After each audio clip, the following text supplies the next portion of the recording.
Hallelujah. Glory to Jesus. This is your brother, your friend, Pastor Steve Okungbonwa from Catch the Fire YouTube channel.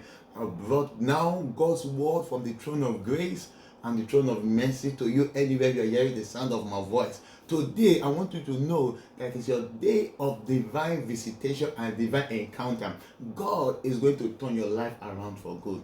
In the mighty name of Jesus. Father, Lord, I am about to share your word and pray with your people. Oh Lord, touch them. You send forth your word and they heal all manners of sickness and disease. As your word is about to be sent, let it heal them, let it touch their life in every aspect of their life. Take all the glory, take all the honor, take all the adoration, for your worthy to be praised. Bind every strong man in our life and family. In Jesus' fireful name, I have prayed. Can I have a louder amen like thunder? Hallelujah. Binding the strong man. That's what we're talking about today. Ladies and gentlemen, let me begin by announcing to you what it means to bind. Now, to bind means to tie. You cannot tie the strong man until you strip him of his power, until you strip him of his arsenal, until you strip him of his strength. You must strip him of his strength before you can now bind him. Now, in order for you to bind him, you must understand him. So, in other words, for you to bind the strong man, you must identify the strong man. And that's why Apostle Paul said, I don't just waste my punch. I don't just throw my punch in the air. No, you see, I target the enemy and I release the punch upon him. King David he targeted Goliath, and as he released the stone upon him, it hit him on his forehead, landed on his forehead. Identify the strong man. So in order to bind the strong man effectively, you must identify the strong man. You must know who the strong man is. And that's why our brother Peter, he said, for we know our adversary, the devil, is roaring like a lion, looking for who to devour. It's not a lion, take note. It's just roaring like a lion, looking for who to devour. I pray in the name of Jesus, you will not be available for the devil to devour. Your household, your family will not be available. Glory to Jesus. Now, if you look at the Bible, Luke 11, 21 to 22, it talks about, it says, when a strong man keeps his good, it says he's safe. When he keeps his palace, he's safe. It says, but when a stronger man comes, the Bible says, it will first strip him of his power, his strength, his arsenal. But before he can now spoil his goods. Hallelujah. So when a strong man is keeping his domain, he's safe. But when a stronger man comes, he strip him of his strength, his arsenal, his power.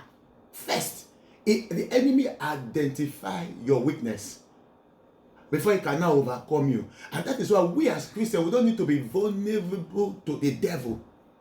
Hallelujah. Sin is what exposes us to the devil. It makes us vulnerable to the devil. And that's what the Bible says in Ecclesiastes chapter 10 verse 8.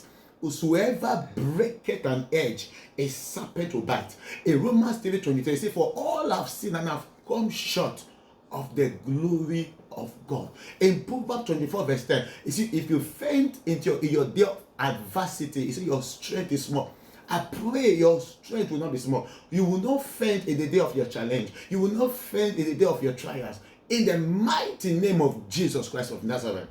Any strong enemy that is stronger than you operating in your life, operating in your family, manipulating your destiny, Holy Ghost fire consume them.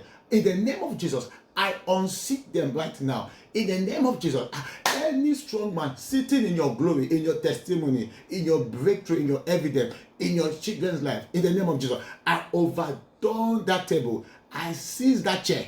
In the name of Jesus, and I put their buttocks on fire. In Jesus' mighty name, hallelujah. Now you must identify the strong man first.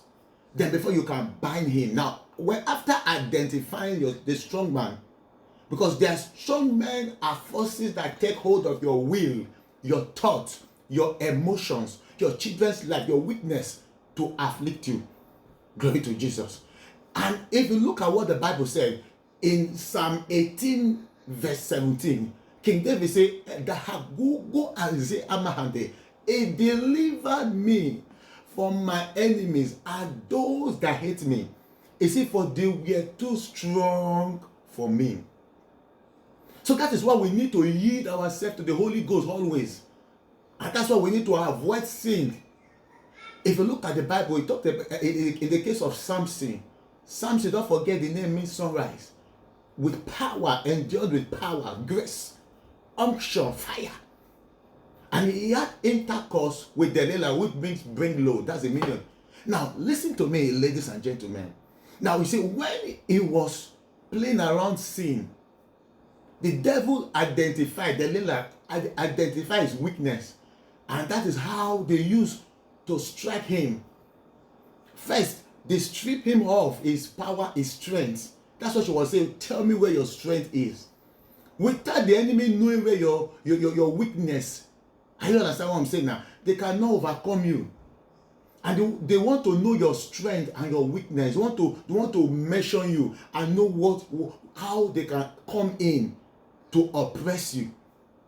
And that's why you see, when she knew when he was weak, when he has committed sin, hallelujah, fornication, adultery. Now, when you commit sin, you give the devil an edge over you to manipulate you. You give that strong man. That's why you need to always be on fire. Now, if you look at the Bible, in Luke 11:24 to 26, it says, when an unclean spirit leaves a man's life, when a strong man leaves a man's life, the Bible says it starts moving up and down, dry places. It starts moving from dry places. In other words, if you are dry, that's where the strong man can operate in your life. That's why you need to carry fire every time. It says you start going from dry places, looking for a house, looking for where to stay. So when he sees that he does not have where to stay and the place he left is clean and empty, well swept, there's no fire in it, he said he will come back and he will say, let me go back to my house. And when he goes back, he said he will go and bring more wicked demons, 7 more wicked demons. They will now come and dominate that man. And that will say the man's life, the rest of his life will be worse than his former life, the way it was before. Hallelujah. So that's why we need to be a carrier of fire. Hebrews 1 verse 7, you see, he make his angel spirit and he turns his ministers to fire. In Psalm 97 verse 3, it says, a fire goeth before them and burn all their enemies to pieces. Hallelujah. And if you look at it, after you have identified the enemy, then you need to bind him with prayer. And don't forget, the Bible says, what you bind on earth is bound in heaven. And what you lose on earth is loose in heaven. In other words, when you don't bind on earth, heaven is helpless. So until you bind on earth, that's where heaven binds it. When you lose on earth, that's where the heaven will lose you from every captivity, from every bondage. That's why I keep saying a closed mouth is a closed destiny. But I'm praying for you by the mandate of fire. Every strong man that has been opposing your life, opposing your children, opposing your family, opposing your destiny, opposing your next level, today they fall down and die. In the mighty name of Jesus, every power stronger than you, taking hold of your weakness, giving you negative addiction, manipulating your life, manipulating your destiny, in the name of Jesus, they expire by fire. Because by the mention of the name Jesus Christ of Nazareth, every knee must bow and every tongue must confess that Jesus Christ is Lord. Hallelujah. So every strong man that has been holding your possession, your glory, today they vomited by fire. In Job 20:15, he said he has eaten up riches. He has swallowed up riches. He said he will vomit it again. He said God will cast them out of their belly. Any strong man that has eaten your wealth, your honor, your glory, your next level, your papers, your favor, your healing, your divine health, today, by the mandate of fire, in the name of Jesus, I choke them and they vomited by fire. In the name of Jesus, let the fire of the Holy Ghost burn them to pieces. I increase the fire, I increase the volume in the name of Jesus. Let them vomit your health. Let them vomit your next level. Let them vomit your babies. Let them vomit your breakthrough. Let them vomit your healing. In the mighty name of Jesus Christ of Nazareth. The Bible says in Job 22:28, for we shall decree a thing with our mouth, and it shall be established. Kalando ho zahakabarandi he. Jadodo imahandodo kabrandi aya. In Luke 10 verse 18, the Bible says, I've seen Satan, behold, I see Satan falling as a lightning. In Luke 10:19, it says, I've given you power to tread that serpent and scorpions and over every powers of darkness, including the strong, and nothing shall by any means hurt you. Now I prophesy upon your life, according to Psalm 105 verse 24. The King David said, the Lord have increased my greatness and have made me stronger than my enemies. God will increase your greatness. It will make you stronger than your enemies. In Psalm 71 verse 21, the Lord said, we increase your greatness and comfort you on every side. I declare upon your life, God will comfort you physically, spiritually, mentally, emotionally, and otherwise. In the mighty name of Jesus Christ of Nazareth, I cover your life with the precious blood of Jesus. No weapon fashioned against you that will prosper, and every tongue that will rise up against you in judgment is condemned by fire. In the mighty name of Jesus Christ of Nazareth, God bless you. I love you all. Keep watching Catch the Fire YouTube channel. Alunda Hazuma Hambrinda. Jean Venda Hazendi Grande Ekabaluzia. Maniato.